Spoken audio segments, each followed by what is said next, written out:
So, Russia's this massive producer of both oil and oil products. Why do I even talk about problems with them supplying the front when it comes to fuel supplies? I mean, isn't there plenty? Well, let's look at this first from the American point of view.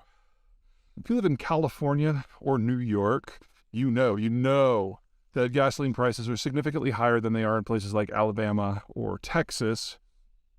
And it's not just about where the crude comes from. It's also about where it's processed. So yes, California and New York have higher taxes, but there's also a transport component because the stuff is produced in one area, refined in a second area, and then it has to be shipped to the third area. In the case of Russia, most of the oil production, roughly 70% of the total, is in a corridor in southwestern Siberia, specifically Tatarstan and Bashkortostan, going north all the way up to the Arctic Sea. And with the exception of Tatarstan, there are very few refineries in this area. So you have to then ship the oil by pipe several thousand miles to another location where it is turned into refined product. And that refined product has to be shipped typically over 1,000 miles in order to get to the Ukrainian front. There are refineries in places like Belgrade or near Rostov-on-Don, which is another reason why the Ukrainians have to take those two cities out of the equation. But they're really along that entire western periphery because they used to supply the former Soviet satellite states of Central Europe, as well as a little bit of exports to the wider world. Now, because the Russians have lost the Kerch Strait Bridge, they can't rail fuel to the southern front at all. And so most of this stuff has to either rail into eastern Ukraine or go by truck to everywhere else, which is one of the many reasons why the Ukrainians have been going after the truck fleet and have destroyed most of the military truck fleet at this point. Another thing to keep in mind is that this is one of the many, many reasons why the Ukrainians are putting so much time and effort developing technologies and getting equipment from the West to target oil infrastructure.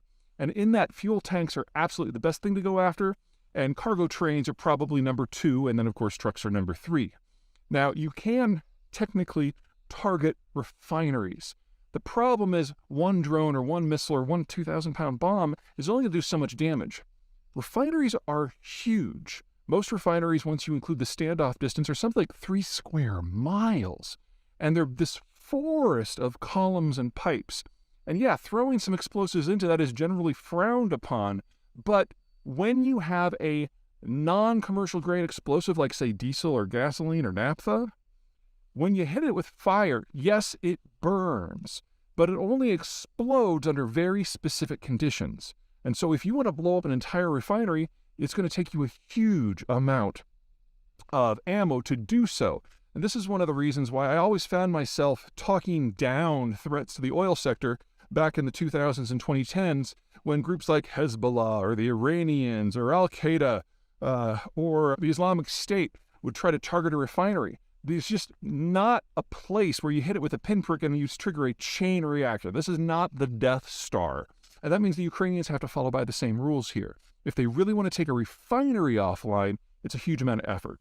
And if they are going to target a piece of energy infrastructure that's not a specific pipe or fuel cell or train, the one they're going to go after is the city of Samara in southern Russia. Samara serves as a junction point for multiple pipes coming in from northern Siberia, coming to and from eastern Siberia, coming up from the Caucasus, and of course going west.